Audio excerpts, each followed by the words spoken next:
Before you decide who the hero is in this story, pause for just 1 second, because the person everyone laughs at in the beginning will be the one who changes everything in the end.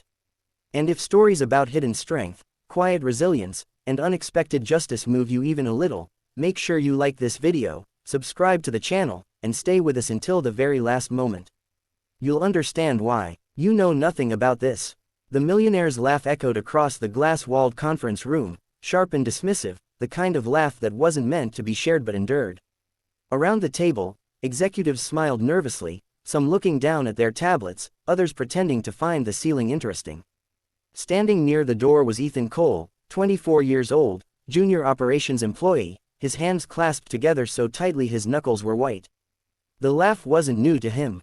What was new was the silence that followed, because this time, Ethan didn't look away. Ethan had joined the company less than a year ago. Blackridge Holdings was one of the largest investment and development firms in the city, run by Marcus Blackridge himself, a self-made millionaire whose name was synonymous with success and cruelty in equal measure. Marcus believed fear built results. He believed pressure revealed weakness. And he believed young employees like Ethan existed to follow instructions, not challenge ideas.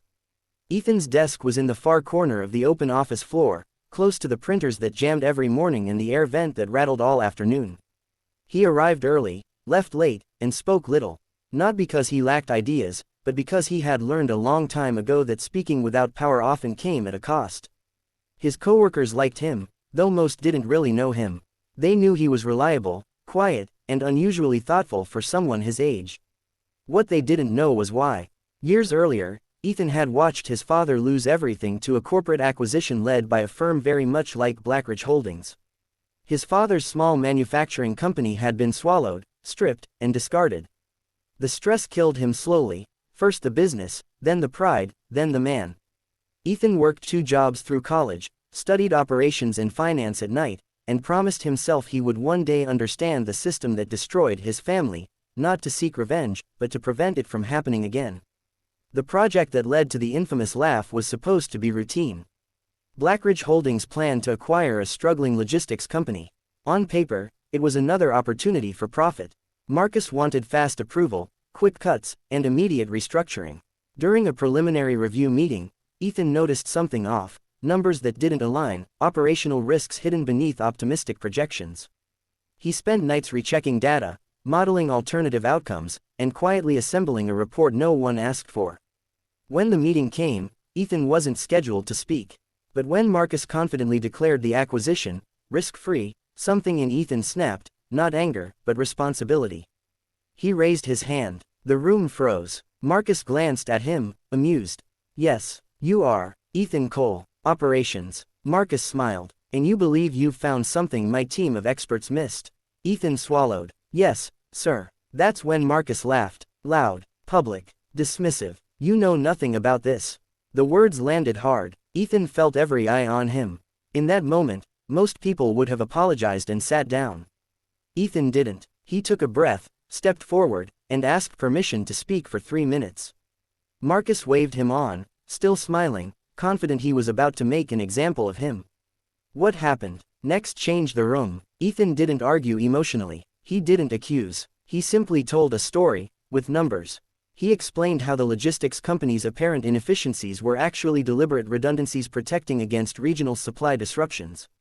He showed how cutting them would save money short-term but cause catastrophic losses within 18 months. He pulled up case studies, quietly, calmly, of companies that had failed the same way, including one Marcus himself had invested in years earlier. The laughter stopped. By the time Ethan finished, the room was silent. One executive cleared her throat. Another leaned forward. Marcus didn't smile. He didn't speak. For the first time, he looked uncertain. The meeting ended abruptly. Ethan returned to his desk, heart pounding, fully expecting an email from Hour by the end of the day. It never came. Instead, the next week brought challenges. Ethan was reassigned, excluded from conversations, tested constantly. Some coworkers warned him he had made a powerful enemy. Others quietly thanked him. The pressure mounted, but Ethan didn't waver. He worked harder, documented everything, and stayed focused on the truth rather than approval. Months later, the acquisition was restructured based on Ethan's analysis. Jobs were preserved, losses were avoided. Quietly, without apology, Marcus called Ethan into his office. He didn't laugh this time.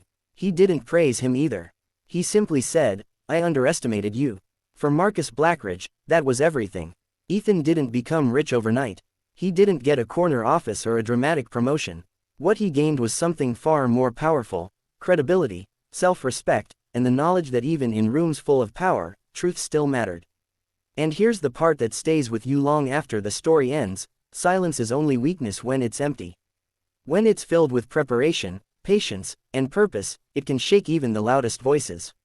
If this story moved you, if it reminded you of your own quiet strength or a moment you chose courage over comfort, don't forget to like this video and subscribe to the channel.